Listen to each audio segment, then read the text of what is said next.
प्रिय दर्शकों नमस्कार। आप सभी का स्वागत है my green garden YouTube channel में। आज हम क्रोटन की एयर लेयरिंग करेंगे। क्रोटन एक ऐसा पौधा है जो कि अपनी रंग बिरंगी पत्तियों के लिए जाना जाता है। ये बहुत सारी वैरायटी बहुत सारे शेप में पाया जाता है। यहाँ पर हमारे पास येलो और ग्रीन कलर का क्रोटन है।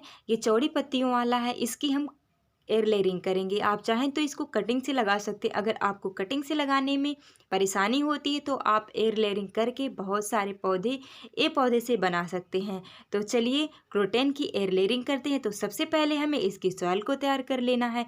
इसकी सॉइल जो है हमें चाहिए नॉर्मल गार्डन सॉइल 50% और 50% कोकोपीट। इसको हमें खूब बढ़िया से गूँथ लेना है। कुछ इस तरीके से गूँथने से ये खूब जो सॉइल इसको में मुलायम कर लेना। अब इसको हम साइड में रखते हैं और चलते हैं पौधे की तरफ। तो हमारे पास ये क्रोटन का एक प्लांट है जो हम 2 साल पहले लगाए हुए थे। जब इसको लगाए थे तो काफ़ी छोटा था। आप यहाँ पर देख पा रहे हैं कितनी इसकी जो हाइट है कितनी बढ़ गई है। तो ये हमारा जो प्लांट है इसका शेप भी कुछ ख़राब सा हो गया है। तो इसको हम ऊपर से एयर लेयरिंग करके दूसरे पौधों को बनाएंगे और इसका शेप भी अच्छा हो जाएगा। तो आप इसको बहुत आसानी से एयर लेयरिंग कर सकते। एक पौधे से लगभग 4 से 5 क्रोटन का नया पौधा बन सकता है। तो इसकी एयर लेयरिंग करने के लिए हमें चाहिए शार्प चाकू या फिर एक न्यू ब्लेड लेंगे। इसकी तेज़ धार होती है इसलिए हमें न्यू ब्लेड ही लेना है, नहीं तो तेज़ धार की आप चाकू भी ले लीजिए। अब इसको हमें 2 भागों में अलग कर लेना है, तोड़ लेना है। ऐसा इसलिए ताकि जब इसकी हम एयर लेयरिंग करें, स्किन इसकी हटाएं तो दूसरे भाग से ब्लेड की दूसरी भाग हमारे हाथों में ना लगे। तो इस काम को करते हुए सावधानी बरतें। इसको काटना ऐसे है, एक तरफ से आप रखेंगे दूसरी तरफ इस तरह से घुमाते हुए पूरे गोल शेप में आप इसको ब्लेड को घुमाइए, बहुत आसानी से कट जाता है। अब नीचे हम कट कर लिए, ऊपर हम लगभग 1 से 1.5 इंच की जगह छोड़कर फिर उसी तरीके से एक तरह ब्लेड को गड़ाएंगे और दूसरी तरह इस तरह से घुमाकर, यानी कि प्लांट के जो ब्रांच है चारों तरफ घुमाते हुए ब्लेड को ले आना, बहुत आसानी से कट जाता है। इसकी स्किन बहुत ही सॉफ्ट होती है, काटने में बिल्कुल भी दिक्कत नहीं होगी। अब यहाँ पर हम काट लिए हैं। अब एक जहाँ पर ऊपर हम काटे हैं वहाँ से नीचे की तरफ हमें चीरा लगाना है। चीरा लगाकर हमें इसकी स्किन को हमें हटाना है, इसकी जो ऊपरी वाली खोल है उसी को हटाना है। तो आप जब इसको काटेंगे तो बहुत आसानी से जो इसकी ऊपरी वाली खोल है वही कटती है और इसी तरह से हमें हटा देना है। तो देखिए बहुत आसानी से ब्लेड से इस तरह से ढीला करेंगे और फिर और आप आराम से इसको इस तरह से हटा लेंगे। तो यहाँ पर इसकी जो खोल है ये हट गई है। अब हमें इसमें रूटिंग हार्मोन लगाना है। तो रूटिंग हार्मोन्स के लिए हम यहाँ पर सिनेमन पाउडर का प्रयोग कर रहे हैं।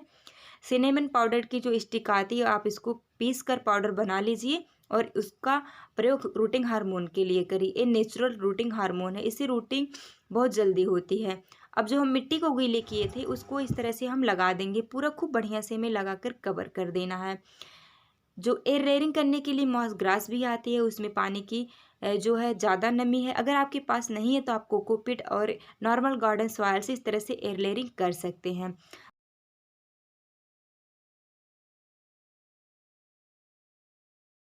अब यहाँ पर हम मिट्टी को इस तरह से लगा दिए, नीचे से 2-4 पत्तियाँ थी इस तरह से हटा देंगे ताकि पॉलीथीन लगाकर हमें बांधने में आसानी हो। तो इसको हमें खूब बढ़िया से बांध देना है। पहले हम पॉलीथीन को ऐसे लपेटेंगे। पॉलीथीन जो है ये नॉर्मली जो पॉलीथीन घरों में सामान के लिए आती है वही पॉलीथीन का हम प्रयोग करेंगे। बहुत मोटी पॉलीथीन का प्रयोग नहीं करना है हमें।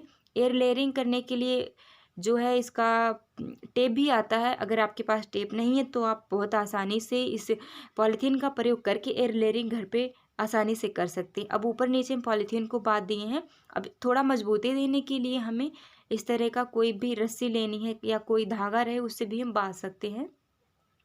तो देखिए उस तरह से ऊपर गार्ड देकर और 2-3 फेरा घुमा देंगे ताकि बढ़िया से ये कवर हो जाए। अब नीचे 2-3 फेरा इस तरह से लाकर और नीचे भी बांध देंगे। तो इस तरह से बांध कर आप छोड़ दें। अगर आपको लगे कि इसमें पानी सूख रहा है तो आप पॉलीथीन को खोलकर इसमें पानी से खूब बढ़िया से भिगोइए, फिर उसी तरह से पॉलीथीन जैसे हम बांधे हैं बांध दीजिए। बारिश का मौसम है तो खोलने की ज़रूरत नहीं पड़ेगी और तेज़ गर्मियों का मौसम है तो आपको बीच में एक आध बार इसको खोलकर पानी देने की ज़रूरत पड़ सकती है। अब इसको लगाए हुए में 25 दिन हो गए हैं। 25 दिन के बाद बहुत अच्छा रिजल्ट मिला है। ये बारिश का मौसम है तो 25 दिन में इसकी इतनी रूटिंग हो गई है। और अगर सर्दियों का मौसम है तो इसकी जो है रूटिंग थोड़ा स्लो हो सकती है। गर्मियों का मौसम है तो इसमें पानी सूख सकता है, तो आप खोल कर इसमें पानी दे दीजिए। आप यहाँ पर देखेंगे क्रोटन में ऊपर फूल भी आए हैं, बहुत छोटे छोटे फूल आते हैं इसमें। तो ऐसे आप एक प्लांट से बहुत सारे क्रोटन की प्लांट को बना सकते हैं। अब हमें क्या करना है, इसकी जो रस्सी इसको हटाना है, पॉलीथीन को खोल कर इसको नए पौधे बनाने के लिए किसी पॉट में लगा देना है। तो इस तरह से अब रूट आ गई है, हमारा नया पौधा तैयार हो गया है। तो चलिए इसकी रस्सी को हम खोल लेते हैं। रस्सी को खोलने के बाद पॉलीथीन को भी हम बांधे थे तो उसको भी हम छुड़ा लेंगे। तो पॉलीथीन को भी इस तरह से हमें छुड़ा लेना है। इस काम को बहुत सावधानी से करें, नहीं तो ये जो पॉलीथीन रहती है कभी कभी रूट में इस तरह से चिपक जाती है, या फिर जो है रूट ही पॉलीथीन को फाड़ के बाहर निकल आती है। तो इस तरह से हमें बहुत सावधानी से करना है, रूट ना टूटे। तो देखिए कितनी अच्छे से रूट आई, नीचे से भी ब्रांच निकलने लगी है। तो इस तरह से हम नए पौधे को बना लेंगे और हमारा ये जो पौधा ये अच्छे शेप में आ जाएगा। यहाँ से जहाँ से हम कट किए हैं इस न्यू ब्रांच भी आने लगेगी। तो चलिए अब हम दूसरे पौधे को लगाते हैं, इसको हम एक नया पौधा बनाते हैं। तो बहुत आसानी से आप क्रोटन की इस तरह से एयर लेयरिंग करके आप नए पौधे को बना सकते हैं। इसको कटिंग भी बहुत आसानी से लग जाती है। अगर आप कटिंग को नहीं ग्रो कर पा रहे हैं तो आप इस तरह से एयर लेयरिंग करके लगाइए, 100% आपकी एयर लेयरिंग सक्सेसफुल होगी। तो आप यहाँ पर जो है एक नारियल का जो जूट आता है उसको नीचे रख दीजिए, ताकि जो पानी रहे एक्स्ट्रा ये रिमूव हो जाए, क्योंकि इस पौधे को पानी बहुत ज़्यादा बिल्कुल भी नहीं पसंद है। आप इस तरह से इसकी सॉइल बनाइए, आप जब इसमें पानी डालें तो पानी इकट्ठा ना हो।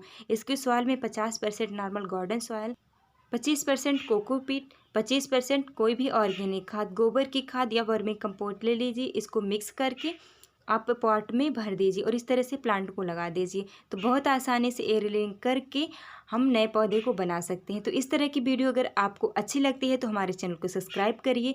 ये वीडियो आपको पसंद आई हो तो वीडियो को लाइक करना ना भूलें। अगर आपको इसी तरह की और वीडियो चाहिए तो हमें कमेंट करके ज़रूर बताइएगा। वीडियो के लास्ट तक बने रहने के लिए आप सभी का तहे दिल से बहुत बहुत धन्यवाद।